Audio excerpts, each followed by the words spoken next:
अस्सलाम वालेकुम अज़ीज़ान मन, मैं तैयब एजाज़ उम्मीद करता हूँ तमाम तल्लुक़ खैर ऑफिस से होंगे। जहाँ कहीं भी होंगे अपने लखाना के साथ एक अच्छी ज़िंदगी बसर कर रहे होंगे। चैनल को लाइक करें, सब्सक्राइब करें, कमेंट करें, हिट द बेल आइकन करना मत भूलिएगा। डिफरेंट लोग हमें रब्ता करते हैं जिसमें वो उनकी ख्वाहिश होती है कि उनको चाइना का विज़िट वीज़ा चाहिए, वो बिज़नेस के लिए जाना चाह रहे हैं। और जब उनसे पूछे जाते हैं रीज़न के बिज़नेस क्या करना है, तो वो कहते हैं हम प्रोडक्शन या हम ओवरऑल जो है परचेजिंग के पॉइंट ऑफ व्यू से जाना चाहते हैं कि हमने फ़लानी चीज़ें ख़रीदनी है। लेट अस वो चाइना जाना है, जैकेट ख़रीदनी है, उसको यहाँ पे जाके बेचना है, या मुख्तलिफ़ चीज़ें जो आप ख़रीदने के लिए जा रहे हैं। अब इसमें दो ऑप्शन है, मैं आपको बता रहा हूँ।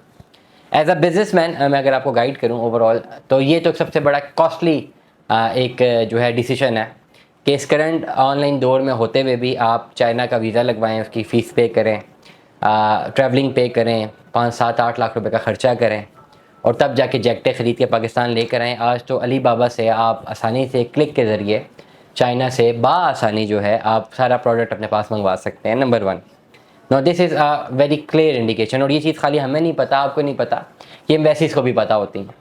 तो अगर आप एम्बेसी में ये रीज़न ज़ाहिर करते हैं कि जी मुझे वहाँ पे परचेजिंग के लिए जाना है या चीज़ें ख़रीदने के लिए जाना है, तो उसका एक अल्टरनेट उन्होंने दिया होता है कि भाई आप ऑनलाइन कर लीजिए, आपके तो पैसे बचेंगे। That is very important. बहुत सारे लोग बज़िद होते हैं, नहीं जी हमने तो परचेजिंग वहीं से जाके करनी। उसकी वजह ये होती है कि बेसिकली उनका रीज़न ऑफ जो विज़िट होता है वो डिफरेंट होता है। इस पर्टिकुलर केस में बड़ी क्लियर पॉलिसी है कि विदाउट इन्विटेशन लेटर जो है आप चाइना का वीज़ा अप्लाई नहीं कर सकते। अब अगर आपका जनरली ये केस है कि आपने चाइना से कुछ चीज़ ख़रीदनी है, माल ख़रीदना है और पाकिस्तान लेकर आना है, तो फर्स्ट प्रायोरिटी तो अली बाबा आपके पास है ही है। सेकंड में अगर आपके पास नहीं है तो फिर आपके पास इन्विटेशन लेटर होना चाहिए। अब इन्विटेशन लेटर आपके पास कैसे होगा कि जिस भी प्रोड्यूसर से आप वो चीज़ें ख़रीदना चाह रहे हैं, आप उससे रब्ता करेंगे थ्रू ईमेल और थ्रू टेलीफोन, और उसको आप ये क्लैरिटी के साथ समझाएंगे कि भाई मैंने वीज़ा लगवा के आना है, आपके पास आना है, you should arrange an invitation letter. वो एज अ कस्टमर आप उसके क्लाइंट होंगे, वो आपका एज ए कस्टमर अपना इन्विटेशन लेटर अरेंज करेगा चाइना से, जो कि बार कोड वाला होना चाहिए, लीगल होना चाहिए, जिसमें वो मेंशन होगा कि वो चाइना में फ़लानी स्टेट में एक जगह पे प्रोड्यूसर है एंड ही नीड्स यू, कि आप एज ए क्लाइंट उसके पास आना चाहते हैं और फिज़िकली चीज़ों को एग्जामिन करना चाहते हैं।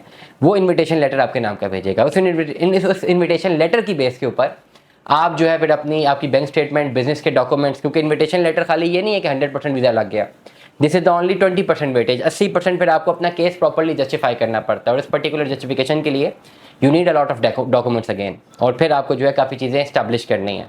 तो इन्विटेशन लेटर अगर आपके पास हो, आप हमसे रब्ता कर सकते हैं, हमें बता सकते हैं। अपनी 6 महीने की बैंक स्टेटमेंट भेजेंगे, अपने डॉक्यूमेंट्स भेजेंगे, आपके डॉक्यूमेंट्स सारे कंप्लीट होने चाहिए, आपके documents ministry of foreign affairs से वेरीफाइड होने चाहिए।